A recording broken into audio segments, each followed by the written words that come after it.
Mohan Kumar is me.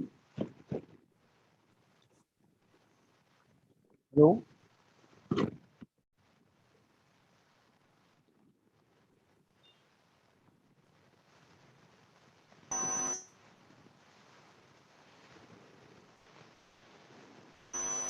Yes. Yeah, you will be introducing the speaker. Hello, Mohan Yeah. Kumar. Am I audible? Yeah.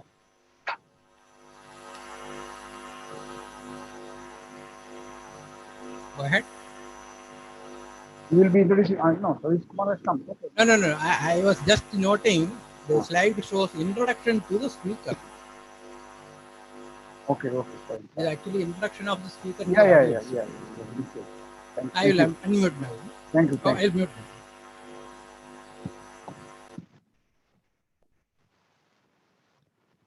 Okay, welcome, Sadish Kumar. Hi, good evening. Welcome. Good evening. Yeah.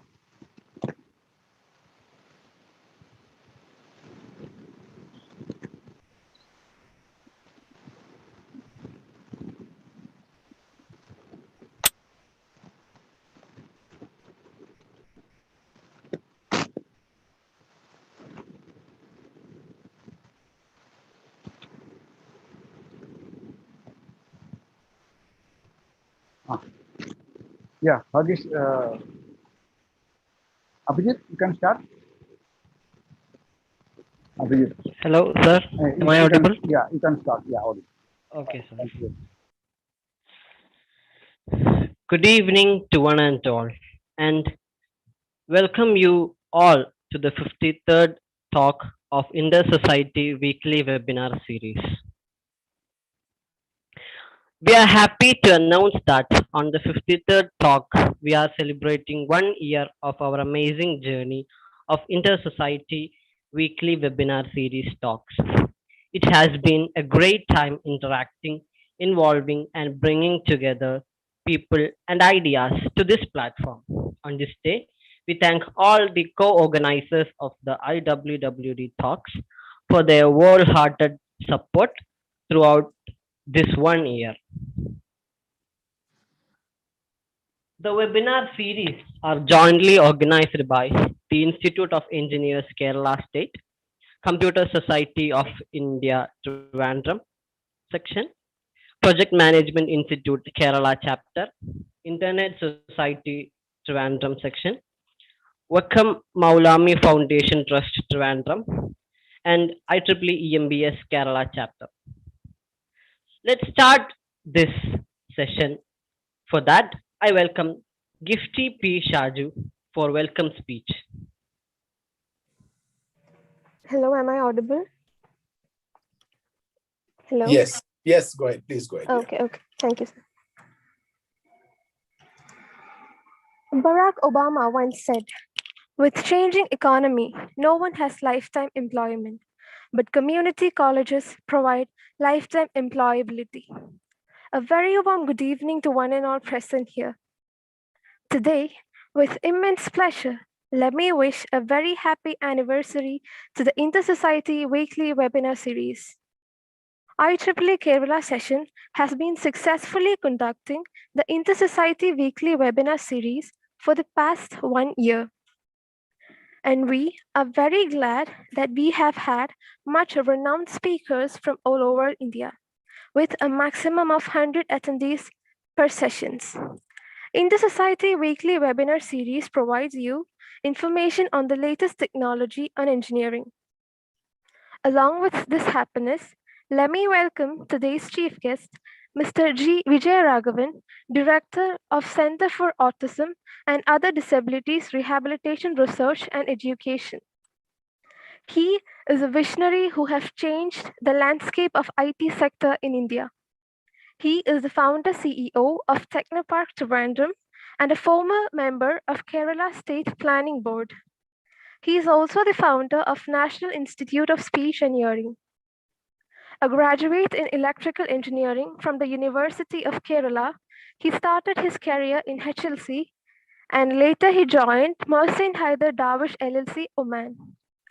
Back in Kerala, He became the founder CEO of Technopark, an initiative of Government of Kerala, where he conceptualized, planned. Sir? If we shall I intro? Yes, sir. That will be introduction will be done by the other person. You can just welcome the others and close. Okay, sir.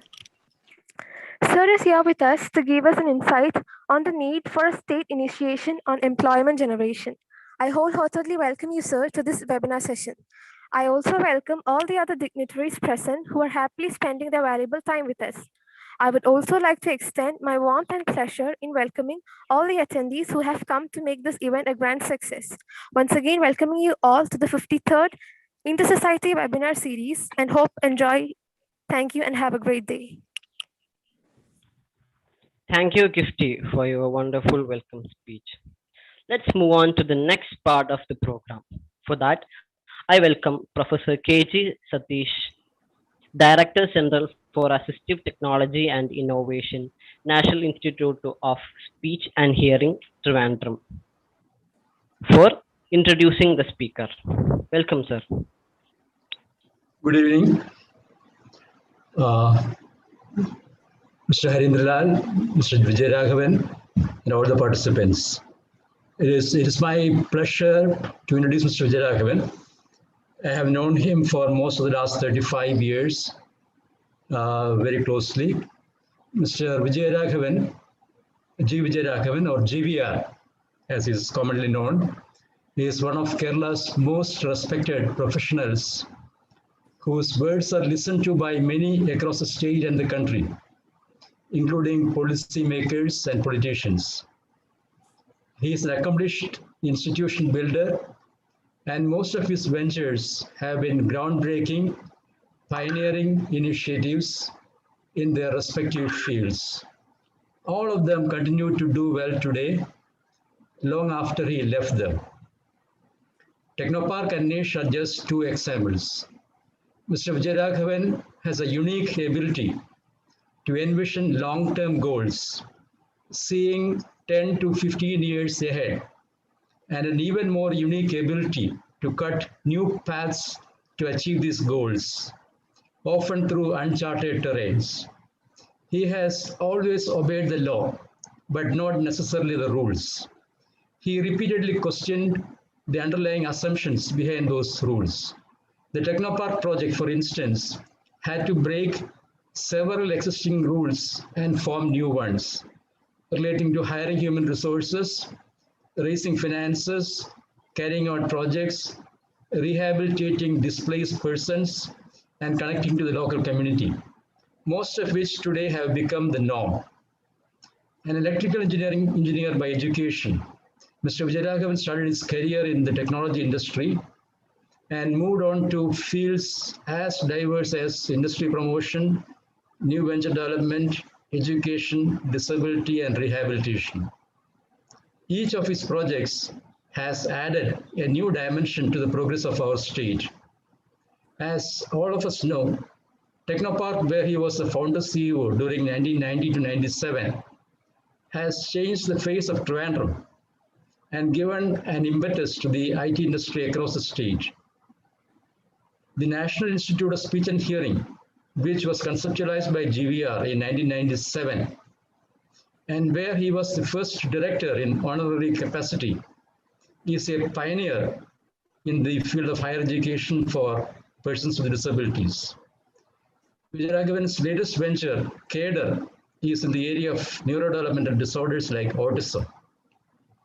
He is a consultant to many organizations and runs a management consultancy in Trivandrum. He was a member of the Kerala State Planning Board during 2 terms and made significant contributions in various sectors. With these few words, let me introduce Mr. Vijayaraghavan to all of you. Thank you. Thank you, sir. That was a great introduction. It's time for moving to the auspicious part of today's webinar series. For that, I welcome G. Vijayaraghavan, sir, ex-member of Kerala State Planning Board, Honorable Director, Center for Autism and Other Disabilities Rehabilitation Research and Education, for today's talk on the topic Need for a State Initiative for Employment Generation. Welcome you, sir. Thank you. Thank you very much. I'm just trying to share the screen. Let me just get to that. Yeah. Can you see my screen now? Yes, sir. Good, great, good. Thank you very much, Ms. Arindal, for inviting me to this session. In fact, I've been a proud member of IEEE for a long time. And thank you, KGS, for that very long and long introduction.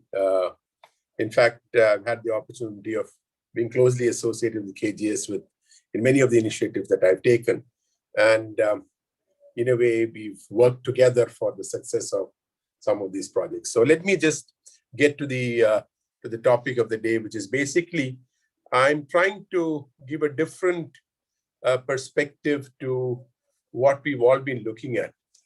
Generally, there's always a thought saying that, let us look at economic development and that will create employment. I'm trying to give a tell that we look at it in a different way. We look at creating employment and automatically economic development will happen. And when you look at, and the reason for that is if you look at this graph, this chart which is there, you will find that, Kerala in terms of unemployment is at about 5.9. And the Human Development Index is the highest. But you will find that there are many other states. So if you look at this, you have the leftmost quadrants, because anything above 4.5, 5 in terms of unemployment is not a good number. So you will see places like Haryana and Tripura and Jharkhand who are far above us in terms of the unemployment levels. But you have a lot of states like Karnataka and all who are at a much lower level in unemployment. So we definitely have a big issue with regard to the unemployment rates, even though we have a much higher HDI. Now, when you look at the overall GSDP of the state, you find that we don't figure even in the top 10 in the country, okay? So we are actually lower than Madhya Pradesh and Telangana, Rajasthan, many of the states from where, even places like Rajasthan, where you have people coming and working here, you find that we are still lower than many of them. We are only at about 8.54 kind of numbers that we look at. You then look at the job creation numbers, and you find that the average, when you look at the EPF, that's the Employment Provident Fund Organization's numbers, we have an average of 769 jobs being created per month during the last nearly a year. But you have states like Gujarat who've done 7,000, Maharashtra have done 15,000.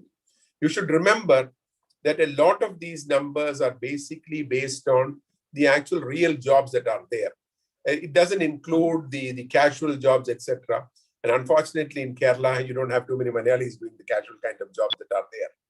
And when you look at that, if you look at these graphs, one of the big thing that is there is that we are not, we are actually towards the bottom of this whole thing. And, we are maybe 10% of what some of the top 4 or 5 states are. So definitely there is something which we need to do there. Now, in spite of the fact that the state governments have been, I'm not talking the Kerala asset, but the state governments have been spending more money on infrastructure than even the central government has been doing for the last several years.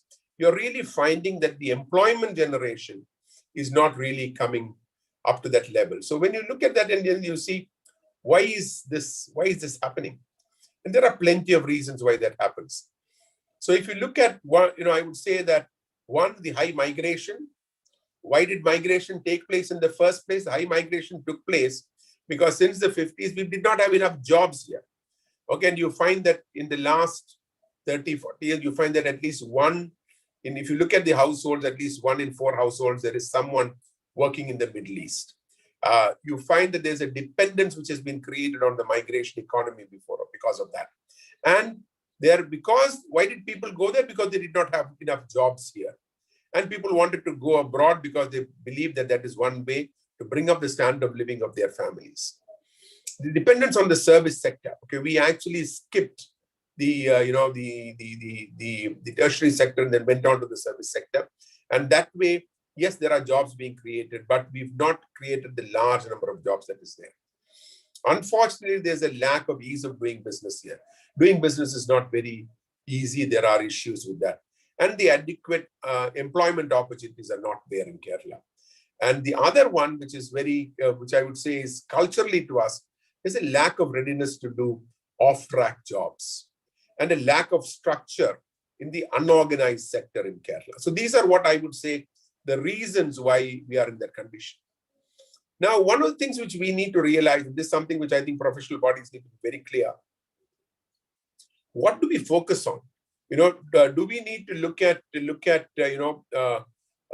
doing welfare measures alone, or are we looking at making people self-sufficient? Because welfare measures will only feed them for some time. Okay, so what do? We actually need to really look at how can they fend for themselves. Not that we should stop welfare measures or we should go do away with the social programs that we have.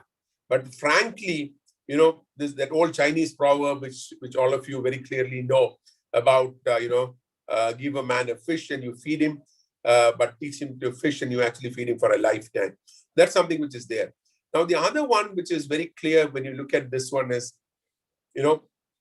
we need to have a change in the way we think. We cannot solve our problems with the same thinking we used to when we created those problems. In a way, we did create our own problems. So how do we do that? And a very interesting quote from Einstein where he says, we cannot solve our problems with the same thinking we used when we created them. So that is why I say that there is a need for a change in the way we think.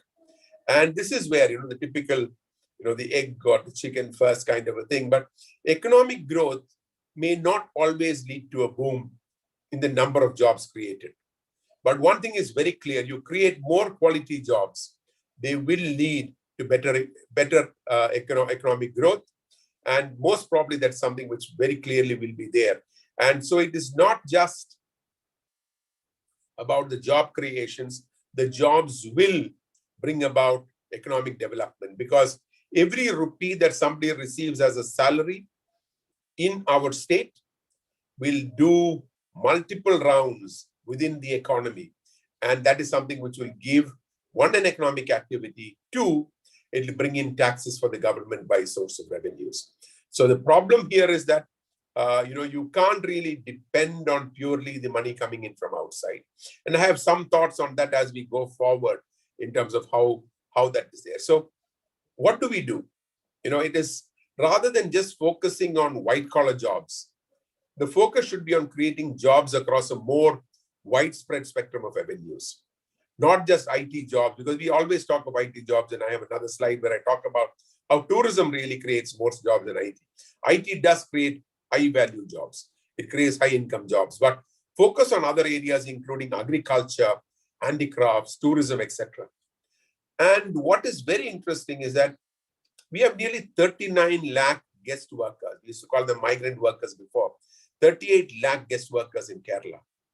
A good percentage of these workers are here with their families, husband, wife, and the children study in the schools.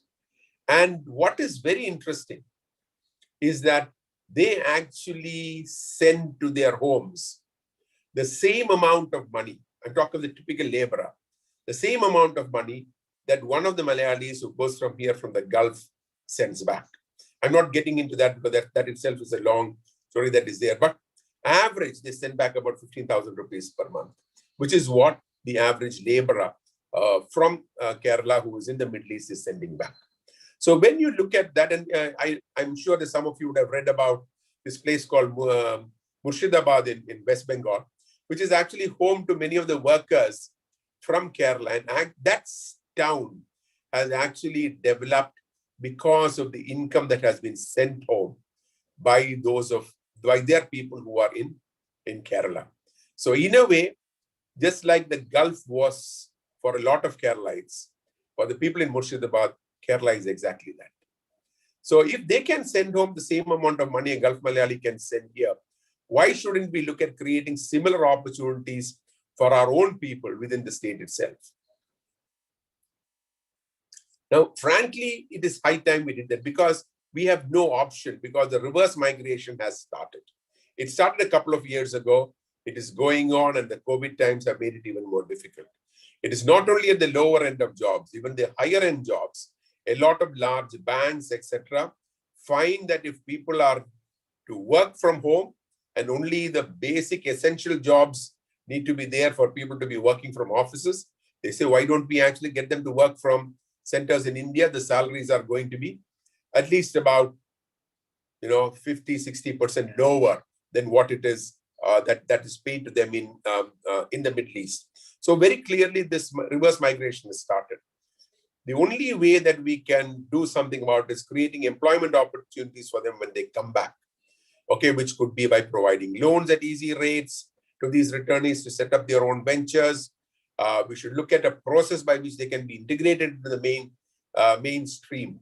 And the most important thing is we need to make it easy for them to come back and set up. We don't want people who come to invest start feeling bad about it, or start complaining about it because of the bureaucracy or the interference by very local level politicians on that. So this is something which there needs to be a focus. There needs to be a very clear vision about how this is going to be done. I go to the next one, which is about agripreneurs. Okay, we should look at creating agripreneurs. I'm talking of it as agripreneurs and not farmers. The reason I'm talking of that is people need to start looking at this as an enterprise, agriculture as an industry. And a lot of people, a lot of Malayalis, and I remember from the times when we had the downturn in the economy about 12 years ago, a lot of people working in Bangalore, etc., lost their jobs. High-paying people who had savings, they bought land in the borders of Kerala, Karnataka borders, Kerala, Tamil Nadu borders, and they actually started agriculture. And they had an affinity for land. They made a lot of money, but they got their jobs immediately after that.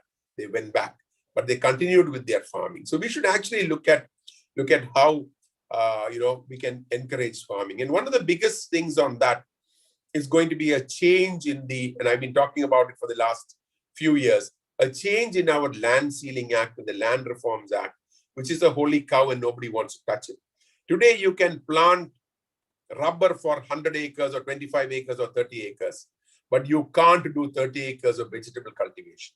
If you do 30 acres of vegetable cultivation, the government will take back your land above 15 acres, because as per, you can only do plantation crops if it's above 15 acres. So you can do rubber, you can do coffee, you can do tea. You can't do coconut, you can't do fruits, you can't do vegetables, you can't do paddy, you can't do coconut. Okay, so why should we have those restrictions anymore? Maybe it was required at one point of time, but today we should look at changing the laws in a manner that you give. I'm not telling that you should convert that into resorts or real estate properties. No, we can actually give the farmer the right to cultivate whatever they want. And that way you are actually leaving it to the farmer and not depending on, not depending on what's going to happen around the world in terms of rubber prices have gone down. What do I do? We need to look at a minimum pricing for that and things like that. So very clearly, we can look at that. And the big thing about this is that the kind of jobs that can be created are very high. And these are quality jobs. These are no longer the earlier jobs that were there, because there's a lot of mechanization gone in. There's a lot of value addition that can happen with the agriculture that is happening. And a simple thing would be there, and again, can be a controversy in Kerala. Kerala has the largest pineapple cultivations in the country, but we don't do vinegar from that because it comes under the excise department's purview. We don't do our own wine. We don't do, we could easily have done a pineapple wine and done very well. Those of you who've traveled abroad would see that when you go to Sri Lanka, you would find that the shelves are at the airport. The shelves are filled with local coconut. You go to Goa, everywhere they have feni that is there. Why can't all our cashew apple is going wasted? Because we don't allow. So we need to have a complete mindset with regard to agriculture and look at what we can do there for employment generation. The next one is the coastal sector. And I'm talking of non-traditional sectors, which we are not normally talking about. The reason for that, I would say these are sectors which have been, I would say, I don't want to use the word neglected, but probably people wanted people to remain poor for various reasons which were political. But if you look at it, because the education levels have gone up, you look at the age group of the fisher folk who are going to sea for catching fish. Okay, you look at the age group of the women who come to sell the fish into the markets. You're not finding too many younger ones going on because they don't want to be doing that work for two reasons. One, they think that, maybe they should try for a government job. Very few of them get it. Number two, the income levels are not enough from that. Why can't we think of something different there? Why can't we look, there is an affinity for the sea they have. Why don't we look at tourist-related adventure sports? Why don't you look at fishing coming as a hobby? We could look at people, going early morning, a poor tourist comes, 2 or 3 of them get into a fishing boat, that experiential thing, look at safety measures. But one thing is very clear, if they go on a fishing trip and come back after 3 hours or 4 hours, there could be some fish they catch, but the income that boat will get will probably be more than what they will get by just doing fishing. Will there be enough tourists for that? People will come for the experience. The other one is they are very good at swimming and diving. Why don't we look at good scuba diving opportunities? Why don't we look at snorkeling facilities come up? Why don't we look at water sports? So there are a lot of things that can be done, and there are a lot of learnings that are there where if you go to a place like Thailand, and many of you would have traveled, you would see that the number of opportunities in terms of job creation for the local population using the sea and the coast are very, very high. So this is another area where I think we should definitely be focusing on. The next area, again, different because most people don't talk about it, but we are supposed to be giving 10% of our expenditure goes to tribals. But like Rajiv Gandhi once said, for every 10 rupees, for every 100 rupees, less than a few rupees reaches there. So clearly, we need to look at that differently. We need to look at how we can create jobs for them, mainstream jobs for them, and not just focus on Welfare Act, because a lot of governments, politicians and bureaucrats are all happy about welfare, because when you buy and supply something to them, there is a cut. When you do something about their housing, there is a cut. If you give them the money for the housing, there is no cut. So clearly, we need to relook at the way we do tribal welfare in other areas. How can we create jobs there? I remember a few years ago when I was in the planning board, came up with a scheme for forest watchers, okay, the forest beat officers. And there was a lot of opposition, but we said, just give it to the tribals, they will stay. Today, you have somebody from Trivandrum who writes a test. He goes there, and then he's preparing for the next test. He doesn't mind really coming into, going there, and he'll study. And even if he gets a job as a peon, he comes back because he doesn't like the forest. He's gone there because that is the first government job he got. So we did that. About 800 forest guards were taken from the tribal community, and they enjoy that. They love the forest. That's part of their life. So we need to think of ways like that. We also need to look at how can we give jobs, to look at how we can create. There are already activities like forest development societies are there. But again, you are not really creating the quality jobs and the income levels that they want. So we need to see how we can do that. And there needs to be an initiative in that area. Tourism. Okay, tourism, it's about 10% of the GDP. But I would say about 20% of the jobs that we have in Kerala are in the tourism sector, much, much higher than what the IT industry does. COVID has very badly impacted it, but we will need to think of how we can get it to rebound. Okay, I know there were plans which were going on in the last few months. Again, the next wave, as a wave of COVID, has definitely created a problem. But there are things we can learn from other states, other countries. At one point of time, we were probably number one. We are not anymore number one. A lot of our advantages have been lost. People go for Ayurveda to Sri Lanka. Many of them don't know that this was the home of Ayurveda. So we need to be looking at clear programs. And I'm not talking about government creating resorts, and the private sector will do that. But we need to find ways, and the model that government had adopted earlier is quite good. We just need to see how we relook at this in a manner that it will create more jobs. And I will go to my thoughts on how that can happen as we go forward. The next one is, large companies. One of the ways to create a lot of jobs, without government investment is to actually look at attracting big companies here. Now, I would say, look, Nissan coming into Trivandrum was a very good one. But Nissan should have been having about 5,000 jobs in Trivandrum today based on their original plans. Just because of the Trivandrum airport not being able to cater to direct flights from Singapore to Trivandrum, they have not grown. They are less than 500 today. They were supposed to take land and build up their own center. They have not done that. They've got another center coming up in India, and they're going to do that there. So clearly, it is not enough just to attract. We have to attract and we have to support them. And that is where, we've not fared well in the ease of doing business. We've not fared. So sometimes we carry a lot of baggage with us, whether it is the left or the UDF, both carry a lot of baggage. We don't want to accept certain things. And we are not really, what I would say, business friendly. But business creates more jobs than government really creates. So we need to see what. So there needs to be a change. Then only the perception will change and people will look at coming here.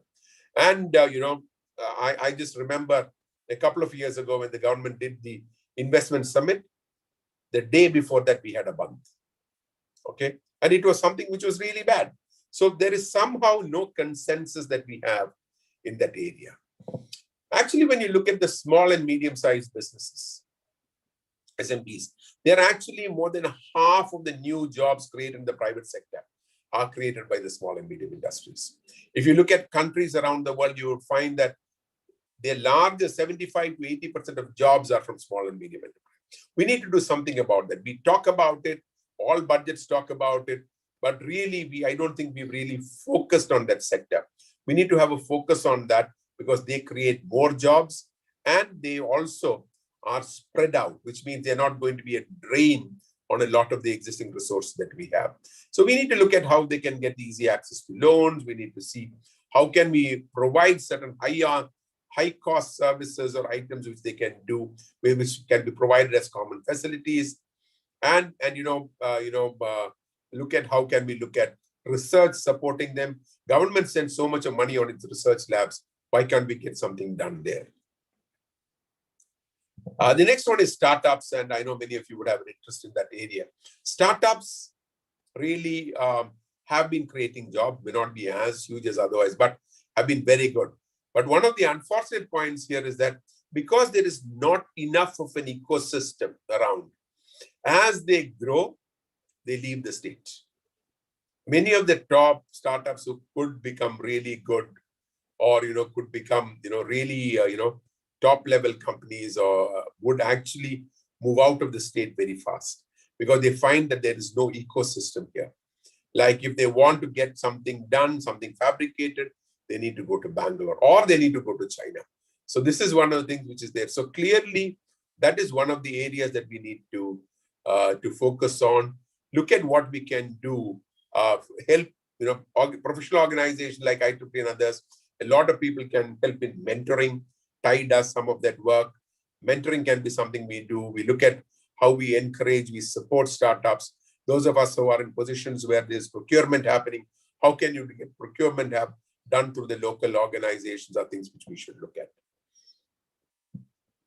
Not talking much about this, but Technopark, Infopark, and Cyberpark can actually employ much more people than they do today. It was started with an objective of 5,000 people. Many people said it will not work. Today, there are nearly 70,000 people working there. But with the right focus, we can definitely look at more jobs being created there. This is broadly what I would say in terms of the job creation areas, and there could be a lot more areas that are there.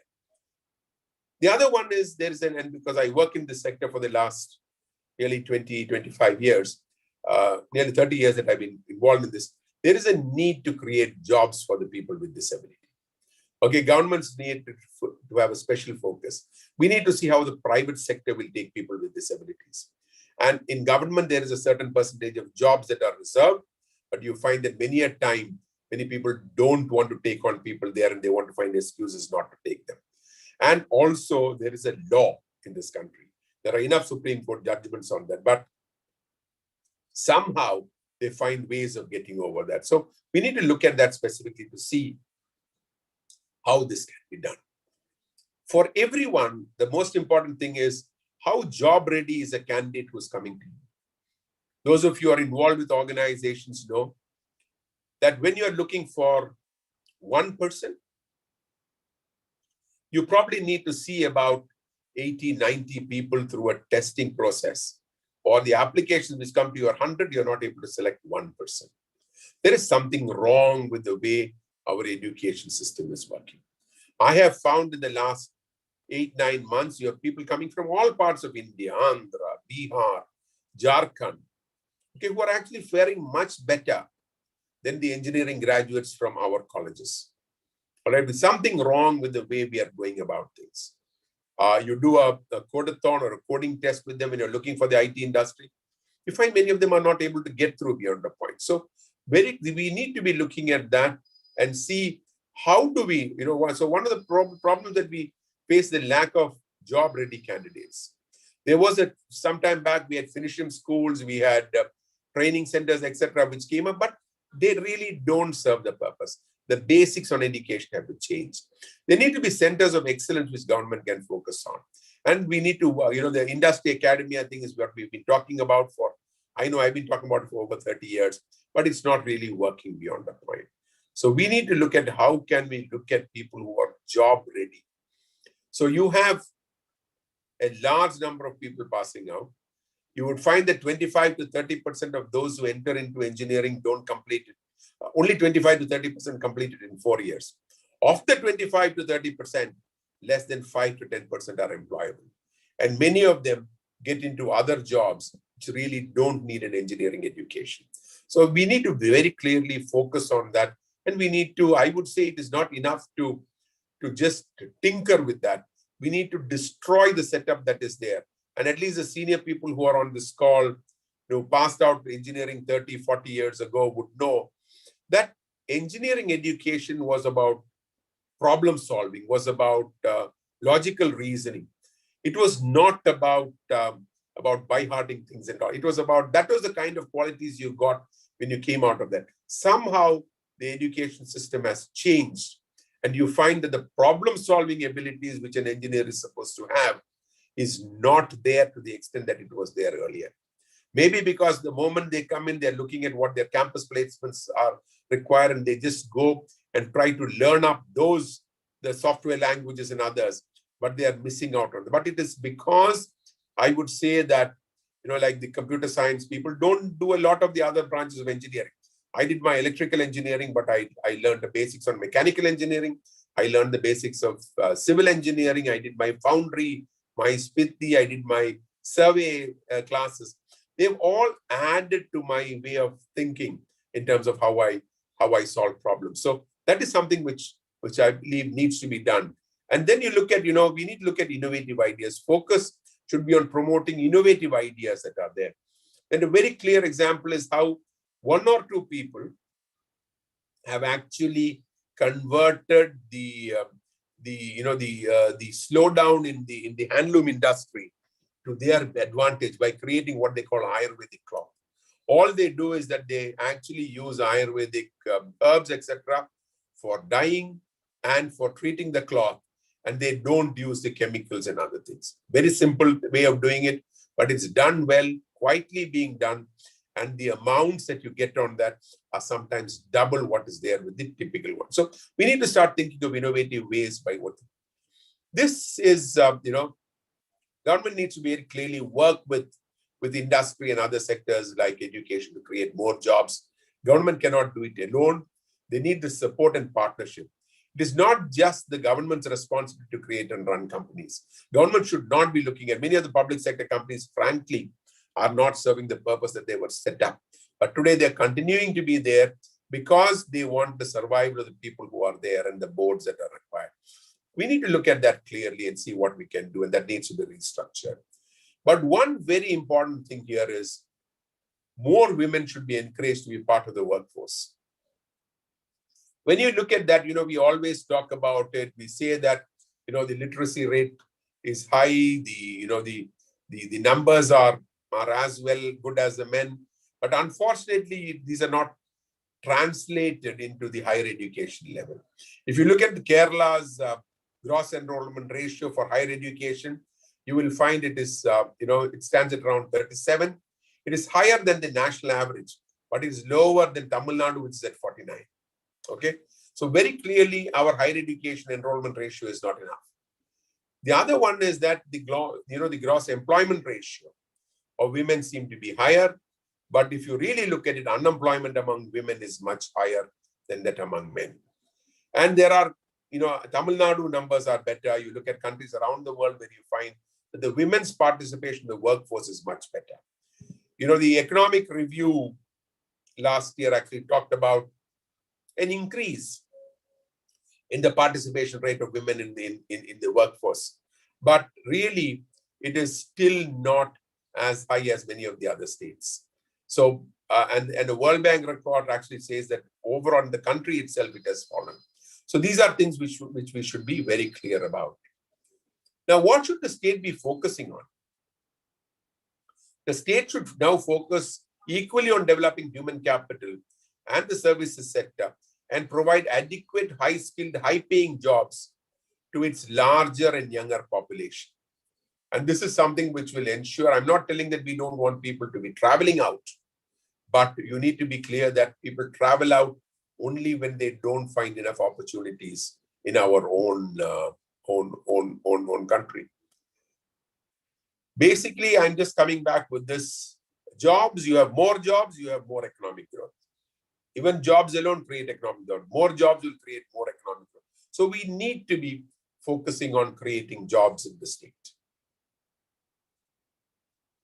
I don't have a number, but we should actually talk about, if we are today at 5.9% is the unemployment rate, we should focus on what should we bring it down to in the next year, the next 2 years, 3 years, 5 years. But it can't go beyond that. This number should go to well below 3% or 2% if you really want to see that, because it is not a percentage of the population, it's a percentage of the workforce that is there. And these are figures from the Center for Monitoring of the Indian Economy.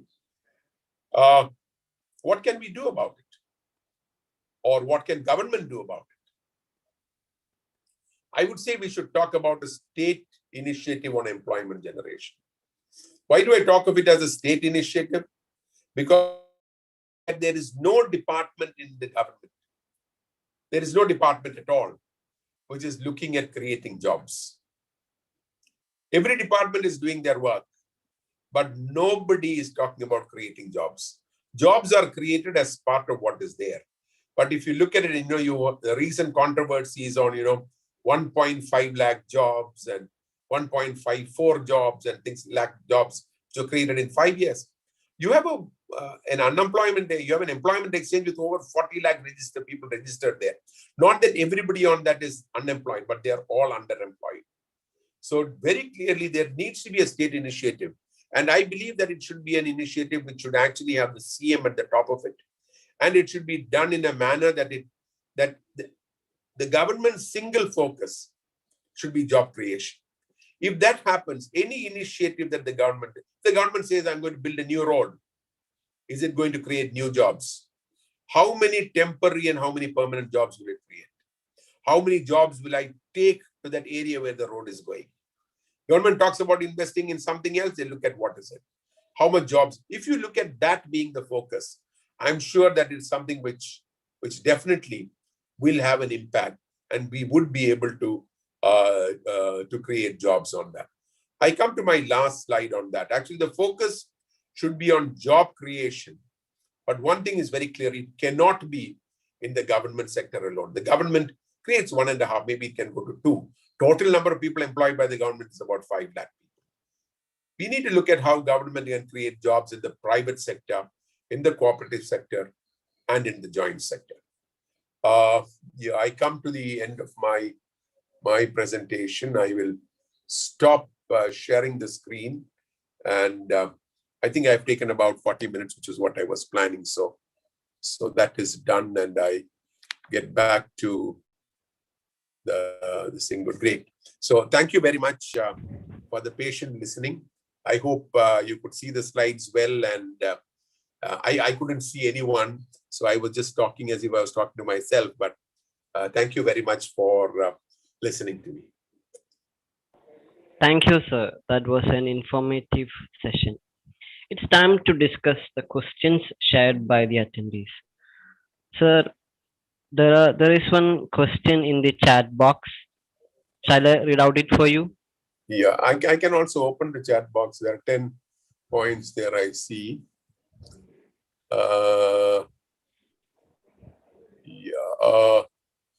During your tenure as member of planning board, any measure taken up by government to improve the employment problem of state? Please share your experience with this. No, actually, I don't think any government has focused on employment generation. This is a question by Ravindranath. I don't think anyone has really focused on employment generation. We've always looked at at economic development as attracting investments into the state, and that is what was done. But there was a major initiative on skill development, which would have created employment. Unfortunately, those skill development programs got too bureaucratically driven, and somehow people started looking at it about skill. The program was, instead of creating jobs outside, was creating jobs inside for those who were there. And that model, I don't think, was right. Even though there was a lot of ADB funding, etc., I don't think it has created the job that it should have created. The other question is, I see Professor Iyer on the call, who was my electrical engineering professor. Thank you for that comment, sir. Thanks a lot. There is one on finishing schools are now management schools because foundation not laid in the school or colleges. Look, I would say even management schools are not really doing what they should be doing, because the management schools, especially those affiliated to universities, are constrained by the curriculum that the university gives them. Right? So you really don't have too many institutions where, because then you have somebody who's interested in a particular textbook coming or a particular subject coming in, and that becomes something which is very there. So I really don't think management schools are finished. What they do, they actually get people trained to attend interviews and then go on. But really, you don't need to do an MBA to do a lot of jobs that are there. And you look at the quality of jobs which come out with those who are doing MBAs, you find that there are not too many there.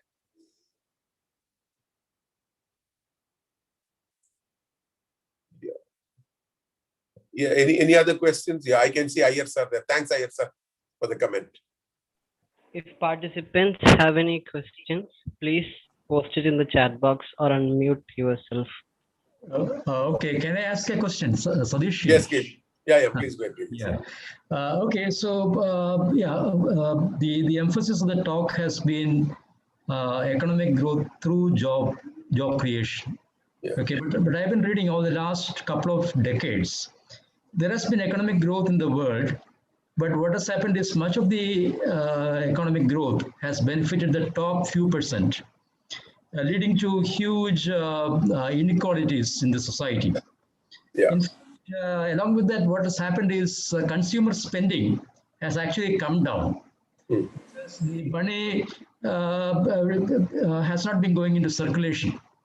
So I think, but at the same time, most of the government policies are directed towards the welfare state, pension schemes, basic universal income, and so on. Okay, so don't you see a contradiction here? Particularly, maybe before 1990s, our emphasis was definitely on job creation. Okay, but over the last couple of decades, that has disappeared. So job creation is not a priority now. The priority now is economic growth, which is creating a very skewed,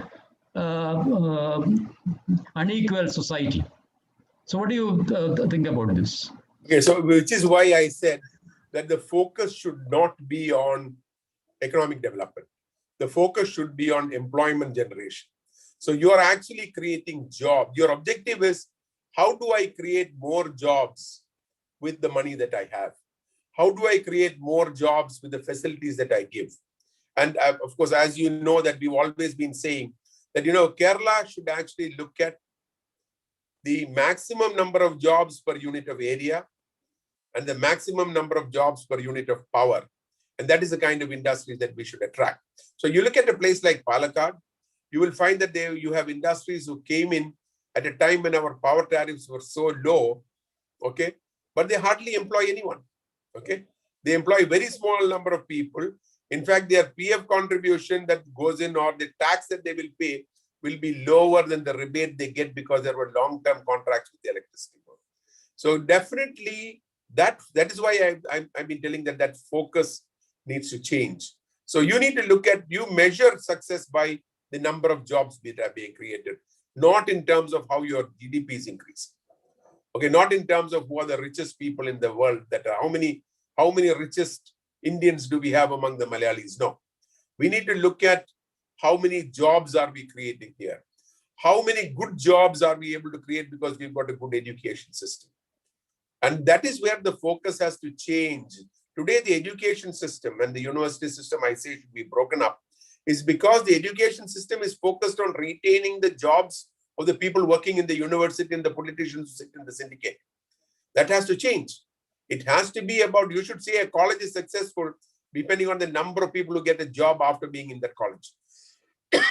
Not in terms of the number of people who get a first class or an honors degree. So that is where that whole thing is there. And definitely the economic changes around the world in the last several years has actually widened the gap between the rich and the poor.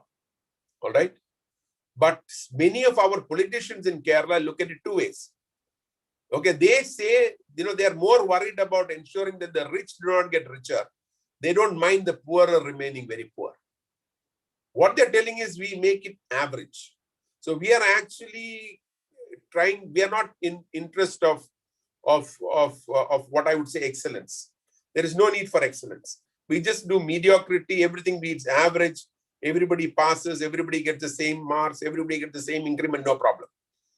We are not looking at excellence and we are not encouraging that. So that is why you find that there are changes. But I should say there are private institutions who have come up and some government institutions which really produce good students and some of them are getting employed. I'll give you a very interesting example. I don't know how many of you know. There is a scheme which is a central government scheme which the state government is implementing. And I was actually interviewing a few students in the last few days. Students from Kannur, Kasargod, who studied, I'm just giving the example of one girl who studied in some school and college there. College she got through merit in Chenganur. She joins this institution, which is doing a 6-month or a 7-month program on machine learning. And you know where that place is? Katakada. There is a center there, which is funded by the government of India, where that person is getting the training. She's getting the training. There is a hostel. She pays no fee. Her mother is part of the Kudumbasri group. Okay. So the thing is that you will find that talent available. And that person will get a job. There is no doubt about it. But that is the kind of change that needs to happen and what we need to focus. Because that training institute is meant for people who will get a job. It is not about the trainers retaining their jobs. That is how it is. Thanks, KGS, for that question. I think there are some more questions in the chat box, sir. Why don't you select and read it out so that I don't look like I'm selecting a few? Okay, sir. Agripreneurship is one area Kerala has to focus. I attend many programs in the topic and gave some innovation training to very limited people. But this needs a lot of innovation thinking and all levels, legal, political, cultural, technologies. What all are your suggestions in this area? Yeah, By Francis Joseph. Yeah, I think there are a couple of things on this. I did talk about the necessity for the change in the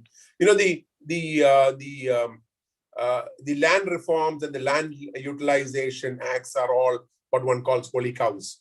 Nobody wants to touch it. Okay. But remember, it was done 40 years ago. or 45 years ago, and it was required at that point of time. Every law has to change with the times, and we need to see how we can make that change happen. Okay, so that is one thing definitely there. The second one is the mindset needs to change. Today in Kerala, because all the holdings are small, we have what we call absentee landlords or absentee farmers. Okay, because somebody else is doing the work. We can't allow leased property happening. So there are a lot of things like that which are there. Like earlier, you used to have somebody cultivating and give. Today, all the leased cultivation is actually happening through what one would call as it's an illegal activity in a way, but it is supported by the panchayat, so people support it. So there's a change in mindset from the people. There is a change in the laws that are required. There needs to be a change in the support system of the government. It has to be studied closely, and there are a lot of things which can happen in that area. And I know people who are successful. There are people today who actually make a few lakhs of rupees per year on 1 acre of land. And they have tried it out and they do very well on that. Okay, sir. Yeah. Skill development centers are developed by government, but their opportunities are not decided or earmarked. Vocational higher secondary was one example. Your view? Look, the vocational, that's I think Mr. Nair's question. The vocational higher secondary was actually set up to ensure that there are people who don't really look at going to college and instead go and take up vocations after they are +2. Okay, but what happened was at some point of time there was they found that number of students going was less. So then they said you can go for a vocational higher secondary program, then you can join for a degree straight away after that. So the purpose of vocational higher secondary schools was lost with that. The second one is that, our school system, there are some changes proposed at the state level and national level in the last several years. People have a problem on working with their hands. Okay, so that is not something which is happening in a big way. It's a mindset issue. So in a way, our vocation, actually today you look at it, the quality of many of the students coming from our polytechnics is better than those that come out of some of the engineering colleges. So very clearly, there needs to be some changes in the way we are looking at things. And the skill development centers also, I just talked about one program where I saw something successful. But a lot of the other programs are money-making ventures for the people who run those centers. Okay, because if you have a program which says that, depending on the number of people who get jobs, we will pay you, it's okay. Today, the skill centers are paid irrespective of what happens to the students at the end of it. So clearly, we have to move away from the number of people trained to the number of people who are employed, which means it has to be outcome-based. Similarly, I think colleges also should get assessed by an outcome-based model rather than talking about the number of people who pass out or get through. That is where I think it's important. They either go for higher studies or they go for get a job within a period of 1 year, then the college is good. Okay, sir. Next question. The syllabus of the KTU is mainly research-oriented, catering to the needs of very small percentage of graduates coming out. Not at all job-oriented for the majority. Your comments, sir. Look, I should... many a time the intent of the syllabus, okay, is good. But at the end of it, you need to look at where they are going. So I remember years ago, and I think it's before Satish joined Nish, that we were starting the BSc Computer Science course at the National Institute of Speech Engineering at Nish, a BSc Computer Science for the deaf. And we looked at the syllabus and we said we want a change in the syllabus, and we did that. And many of you know Achut Shankar, who is the head of the department of bioinformatics at the Kerala University. So we worked with him. We looked at something. We talked to people in industry. We had a very good group of people, including people from IEEE who were part of that program. We worked out an excellent syllabus. We went back to the Board of Studies. And I went to present that with Singh, and interesting, it was an engineer who was part of the education system in the university who was there, whom I knew. And he said, no, this syllabus will not work. So I asked why. He said, because the BSc Computer Science and MSc Computer Science is to create computer scientists. So I said, can you tell me in the last 5 years, how many computer science have you created? The problem was that they looked at it more about designing operating systems, designing compilers, rather than using them, okay? And then later on, I find they went to the other extreme, where you are actually teaching what people wanted in the industry, which is not what was required. It is not expected that engineering colleges will teach people the specific software languages required by a company. The engineering college is supposed to look at the mind, the way the students will look at their problem solving skills, etc. So I would say, look, yes, the focus on research is interesting, but it is not. It has to be what I would say applied research. It has to be about the kind of thought process that they have. So it is ideal to talk about it. And I remember it several years ago when somebody came up saying that they wanted to set up a program, a BSc in nanotechnology. And I said, it's not even a master's program at that time. So if you look at when the biotechnology course was set up, BSc level biotechnology, BTech biotechnology, or the BSc IT, BTech IT, these were not meant to, nobody does an MBBS pediatrics or an MBBS orthopedics.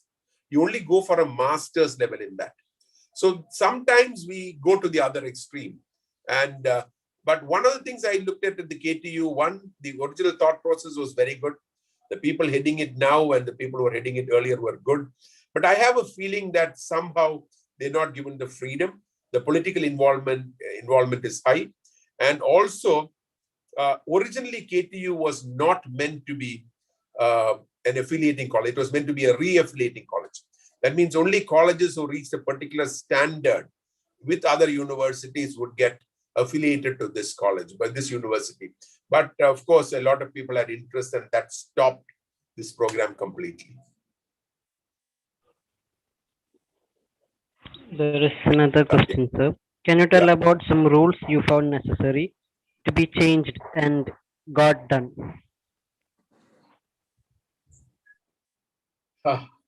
That, every rule that you look at can be changed. I would say that rules and laws are set up from time to time based on the circumstances at that point of time. And people need to change it afterwards, okay? So like, for example, you will see I'll give you one rule which was interesting. I don't know whether it's still there, but during the first few years after the Technopark, I think it was in 95 or so, maybe a couple of years, so the first companies had come in.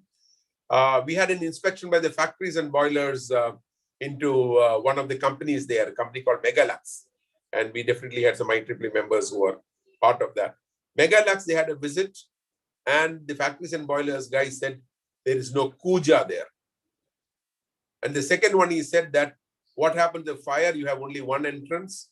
You can't escape. So I went there and I said, number one, you can't come here because we have a government saying that you all can't come here. But there's no Kuja, but there's a water cooler. Okay. There may not be an exit, but all the windows are on the ground floor and you can easily jump out of them without any problem. So the problem is that many a time you look at the rule, and many of you would remember something which happened about 2 years ago, and the CM and others interfered, and I did a Facebook post on it at that point of time. The food inspectors, okay, walked into one of the Technopark companies and actually asked them to be sealed because they had a cafeteria without a restaurant license. And why? What was a cafeteria? Because people were eating food and they had a coffee machine and the biscuits, etc., which were kept there. So you will find that everywhere there will be rules that need to be changed, but it can only be changed if people say that these rules need to be changed. If you find a way by bribing somebody, or you find a way of by getting somebody's support to change that, it's not going to happen. To avoid that, if you find a rule which is not practical, ask for it to be changed.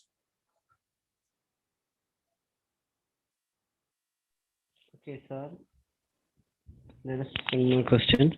Now it's outcome-based education almost in all colleges, but the quality of intake is very low. maybe due to higher pass percentage of 10th and plus 2. Basic knowledge of mathematics itself is missing. What's your opinion, sir? Well, I would say that, look, don't blame anybody other than the management of these institutions. Nobody is forcing you to give admission to people who are not okay. The moment the objective of education goes from education to it being a business and income for those organizations, then you will see that the quality of education will come down. If there is a student who does not get a certain level of marks or mathematics, don't take the student in. And that is where I think the managements and the faculty should very clearly say, how can somebody who doesn't know mathematics, who gets very low marks in mathematics, how can that person do an engineering education program? So definitely don't blame anyone else, but the people who are giving the admission only. It's okay to say that they were on the list, we had vacancies, so we took this. No, that's not a solution. You need to very clearly look at a model where you will only take in people who are good. And there are private colleges, I'm not naming them, but I know one in Cochin, where I was surprised to see many really good candidates. And then I found out that what that group did was that, they were of course using their money from their CSR to do it, but they actually brought in students who had a higher rank in the entrance examination, told them zero fees, or they told them very low fees, and many good students joined them. And they gave freedom to the faculty to run the programs very well. They only took really qualified good faculty members. They took faculty members from the engineering colleges, who had retired, and they took them in. They brought in people from industry, and they ran that institution very well. It is still considered the top 2 or 3 or 4 institutions in the university, because they come out with good students at the end of it.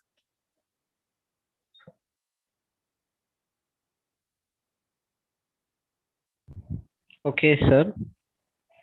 There is one more. Please suggest remedies for your lack of technocrats, graduates, and diploma engineers of Kerala. No, I don't think there is a lack of graduates or diploma engineers, or technocrat that is there. Unfortunately, the quality of those who come out, the capability of those who come out is very, very poor. And in a way, I will blame that on the quality of the faculty that we have today. I mean, you have Professor Iyer on the call, and I definitely, that the quality, I would say just look at, you should, at least those who are above 50 in this batch, in this talk. If you look back to see the quality of your teachers who were there, okay? If you look at who were your teachers, you look at who among your batches actually went into teaching, you would find that they were some of the best who went. In the last 25 plus years, a lot of people, very few, and there are a few, I know they are good, and I've seen many of them. There are very few people who are really good who got into the teaching profession, in spite of the fact that the salary levels are quite good today, but they get better salary levels elsewhere. So you will find that many of, look at when I passed out in 1978. At that point of time, the toppers in my batch actually retired from TKM or some other college. TKM and Trivandrum Engineering College, they retired because they went into teaching. People like me who were not at the top of the system went into other fields, and then we got jobs. So the thing is that the best used to get into teaching. And the objective and the reason why the government of India a few years ago brought the UGC scales and the IEEE scales and said that salaries have to be a certain level was to attract good people into this. But unfortunately, we don't have. There are, I would say, roughly when I look at about 15, 20, 25% of the staff are good, very good. Okay, but always you find that, especially in some, I'm not telling all, in some of the private colleges, they pay badly and therefore they don't get good, the typical thing of you pay peanuts, you get monkeys kind of a thing. They just want to fill up the requirement which AICT wants. And that is what they do. So definitely I would say it is faculty who decide the quality of the students who go by. I still give a lot of credit to what I am today for my teachers who are in the engineering college. Okay, and I'm sure many of you would do the same, because I still have a lot of respect. I speak to them once in a while. I go to the college whenever we have an alumni meet, because I owe it back to that. But you talk to people today, many of them don't, because they say that what I learned through Udemy and places like that. And the faculty member did not teach me much. So I would say that is mainly because of the quality of the faculty, in a way, that this is happening. Okay, sir. Thank you, sir. Just one more question. What's your comment on STEM focus in education? Also, a lot of online tech companies try to bring digital education in early learning ages as 10 to 15. Why 10 to 15? Today, you've got people announcing for 3-year plus on that. I really don't think that's a solution. I don't think it's the right thing to do. But what has happened is there is a gap in our system. And anybody who's looking at a business opportunity is looking at a gap which they can fill. So let us not blame those online education companies for doing it. Why are they doing it? Because those who are supposed to be doing the education properly are not doing it. Let us focus on improving this part. Automatically, the other one will improve. So you really look at it. In fact, the largest business today is probably private tuitions. There are many companies doing that. Okay, but the reason for, in fact, when I was when we studied engineering, which was several years ago, several decades ago, somebody going for tuition was not considered. It was actually people would go for a mathematics tuition or something, and when they went for their tuition, they would go without telling anybody else because it was shameful to be going for a tuition. Today, College of Engineering, Trivandrum, the moment you get admission, there are 5 or 6 places where you already go and then if you say you're from CET, they will give you. And you also have tuition centers for practicals, okay? And, geometrical drawing, we had good teachers who used to teach us all that. And whether the labs were there, we had professors who helped us in the labs. But today, that has changed because people who are paid to do the job, many a time are not doing their job. And somebody else is trying to fill that gap and making money in the process. So let's not blame them for that. Okay, sir. Thank you. Do others? Dr. Yes. Nan Panikar, please. Yes, Mr. Vijayaraghavan, you made an excellent presentation. Thank you very much. Thank you, Dr. Panikar. I had to ask you a question on the future. The future is in a new mode of working from home. And you touched on it, but you couldn't elaborate on it. My question is, for that new mode of working, what is the preparation we had to have? I have a little comment there. In fact, I had a question there in the chat box. Basically, I was asking, can we have a new culture of development in which the preparation is for self-management with harmony? You talked about preparedness for job preparedness. We had that concept earlier.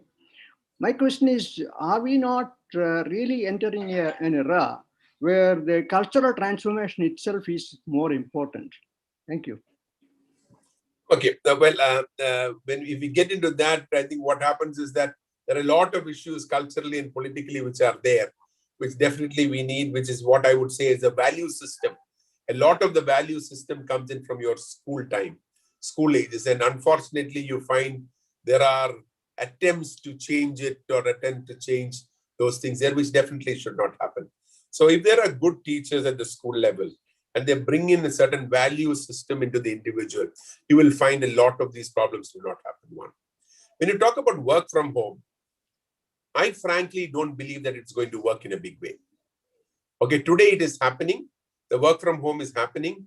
I think it will be a hybrid model, which will, as we go forward, people will be expected to come to office for 3 days or 4 days, but on a need basis, they can sit at home and work. But we need to remember very clearly that unlike, work from home has been going on very well in places like the United States and some parts of Europe. But you should remember there that, our homes are not designed to be offices. Okay? So what happens today is that you have a 3-bedroom house and you can be sure that 3 bedrooms are full. And if there are, you have a parent staying with you and you have one which is the bedroom, then you will see that you don't have another place if there are two people working. So what really happens is that our homes are not designed for that, number one. The second one is that in the West, very rarely do you have 3 generations living together. It is always the couple or sometimes a single parent and the child. Okay. But today, if you look at our Indian families, you find that everywhere, especially the work from home time, it is 3 generations together. You're either staying at your in-laws' place or you're at your parents' place during this time, which is why half the apartments in Trivandrum are empty today. People have gone back. But what we don't realize is that the tensions that have created and the kind of challenges that are there on the family life, especially for women, is very, very high. Because in the past and culturally, in the West, that's again different. Of course, the present generation, they share work, etc. But what happens today is earlier, the lady would go to work. There was somebody who was doing some of the work at home, keeping things ready. By the time she came back, there was a maid at home. Today, because of COVID, you don't want the maid to come home. What happens is she has to do her office work. She has to look after the children. She also has to look after her in-laws. So just look at it, the kind of pressure that person is going through. And many of them have been. So people have to understand that. And I've been talking to, I must have spoken to at least about a few hundred people in the last couple of weeks, actually, talking about what they feel about this to get a feel of it. 75 to 80% of them want to get back to office. There is only one fear that they have. And they say that I'm ready to get back to office the day the schools reopen. Anyone who's got a child in school doesn't know what to do, okay? They say when the schools reopen, I will come back to office. I just can't manage with this. There are people who are managing it. There are many places where the husband and wife share the effort. And many a time, if the wife's mother is at home, the lady's workload comes down, okay? But if she's staying at an in-law's place, it doesn't come down. So these are things which we need. So we have a cultural problem there. So the work from home model, I don't think is very much suited for our present level of Indian culture. At the same time, I definitely don't want a change in the culture because I believe that the 3 generations together have a big impact. Okay, I actually am, today I have 4 generations. Okay, I have my mother, myself and my wife, my daughters are there, and I have my grandchildren there. We stay next to each other practically. But the benefit that the children get from that is huge. All right. But the work from home today is not this thing there. So I'm talking from home now. I've locked the door, otherwise my grandchildren will come running in. Okay, they live in a different apartment, but they will come running in. And I have said, so these are the challenges that we have. So that's why I don't think it's going to be a norm, but you will find that it will be a hybrid way of working that will come in. Companies will be happy to have. So roughly companies will provide for about 60, 70% of the seats will be provided. If they have 100 employees, they'll have 70 seats and they'll have people coming in. And so it'll be hot seating in most offices. So very rarely will you have a desk which is your own that is there today. And also new office complexes are going to be more about experiential centers. You're going to look at how do you get people to come to office and work. Earlier it was how do I get more people to be in the same space. So those changes are happening, and you will see some of those offices come up in Trivandrum in the next 6 months to a year. You will see at least a couple of those kind of offices coming up. Already some of the offices are experiential centers. People want to go there. They want to show the people there good food, healthy food. They have their own gym. They have a pool. So you will see that kind of change happen. Thank you, Dr. Panikar. Nice to see you after a long time. Oh, thank you very much. Thank you, sir. There is one more question. One can't think of a neurosurgeon who doesn't have magic in his hands in addition to getting great marks in written exam. Does the same hold for the engineers coming out of our engineering education system? Look, unless this neurosurgeon has studied in some place where It's not the magic in his hands alone. He would not get through his examination process if he did not know where each of those nerves were, okay? Or, you know, what he needs to do if he opens up the brain, how does he put it back, okay? And what is where. If he didn't know that, he would never become a neurosurgeon in the first place because he would get stuck somewhere. And you should also remember that when a hospital allows a surgeon, especially the good hospitals, allows a surgeon to, before they touch a patient, and I am involved with some hospitals and I know that, they actually put that person through an accreditation process.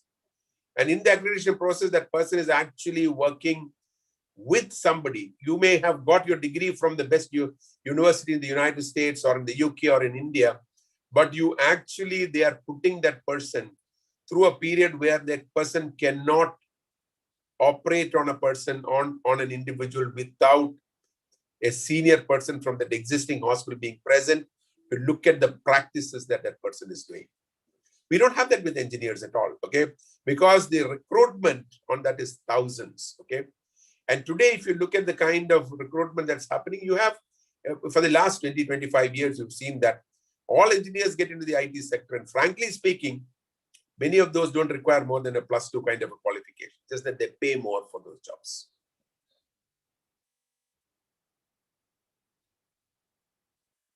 Okay, sir. Do others have any questions?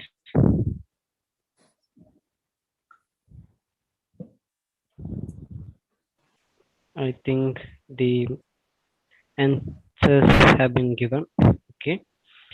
Next, we are coming to the end of the session. So I welcome Professor S. Nandan for the vote of thanks. Yeah. Thank you, Abhijit. Good evening to all. So happy that we have concluded the 53rd talk of the Inter-Society weekly webinar series. So very happy to be present here today, since we have marked 1 year of our efforts in organizing this webinar series. And congratulations to Harindra sir for coordinating this and supported by other sister organizations. So today's session, the need for a state initiative for employment generation was really interesting, informative, and knowledgeable. So let me come to my duty, which is to deliver the vote of thanks. The speaker of the day, Mr. G. Vijayaraghavan, who is an ex-member of Kerala State Planning Board and Honorable Director of Center for Autism and Other Disabilities Rehabilitation Research and Education. Sir, you have clearly explained how the generation of employment leads to economic development. You also very well explained where Kerala stands in terms of ESBP, job creation, etc., and the reasons why job creation is not happening in Kerala. So it is very clear that where we have to focus, or the focus areas where the job creation can be done instead of these white collar jobs like tourism, agriculture, etc., etc. You have clearly mentioned the significance of supporting this SMEs, then startups, etc., and the need for creating jobs for the disabled. And it was very clear, explaining the importance of importance to encourage innovative and sustainable ideas. Yes, government, industries, and all stakeholders should collaborate, and at the same time, we have to maintain gender equality to make this happen. So, on behalf of all partnering organizations, I would like to extend a very, very sincere thanks to Mr. R. Vijayaraghavan sir for spending your valuable time with us, for giving a lot of information, and for sharing your knowledge with us, and also for patiently answering to all the questions of participants. Thank you so much, sir. Thank you. Thank you very much. The initial is G. Yeah. I would also like to thank Harindra sir for being the backbone of this weekly webinar series. Thank you so much, Harindra sir, for arranging wonderful speakers, and diverse topics for the past 1 year without any gap. Started on Wednesday, 15th April 2020, with our with a talk by VKD sir, and from there 53 weeks and 53 sessions we have successfully. You really successfully coordinated this weekly webinar series. Congratulations and thanks to Harindra sir. Thanks. Yeah. I would also like to thank Dr. KG Sadish Kumar for introducing the speaker of the day, and Mr. Abhijit, who is the MC of the day, and Gifty P. Shaju for delivering the welcome speech, and for helping us, and the technical support team for helping us to successfully conduct today's event. Very special thanks to the office bearers of all the partnering organizations. And we have our seniors here, VKD sir, Suhair sir, and other senior members from all the partnering organizations. Thanks a lot to all. And last but not the least, I would like to thank all the participants for patiently listening to this session. And I'm sure this was very informative and knowledgeable session. Thanks for your active participation by asking questions as well. So once again, thank you so much all. Thank you. Yeah, thank you very much, Harinilal and others for inviting me to this program, and very happy to meet with many people whom I haven't met for a very long time virtually. So thank you very much. Thanks a lot. It was an honor to be part of this program. Thank you, sir. Attendees, the feedback form has been shared in the chat. Please fill the feedback form. And the next talk will be conducted on 21st April from 6 to 7 p.m.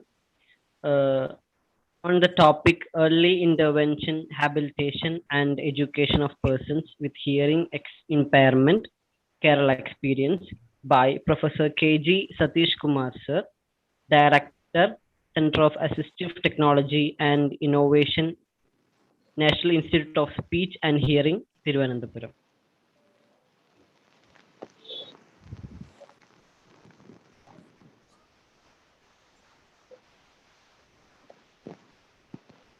Thank you, Vijay Raghavan, for a great presentation on a very currently relevant topic because of the state. Thank you very much. And thank you for all the participants for supporting us. We are completing 1 year for this today. Last 2020, June 10th, 15th was the program started with Professor V.K. Damodaran. Now, this April 15th. Now it is April 14th. We are completing 1 year. Thank you all. Thank you for your support. Once again, see you next week by KGS, K.G. Satish Kumar, another great topic. Thank you all. Have a great day. Take care. Thank you. Thank you. Thank you, Harinderlal sir.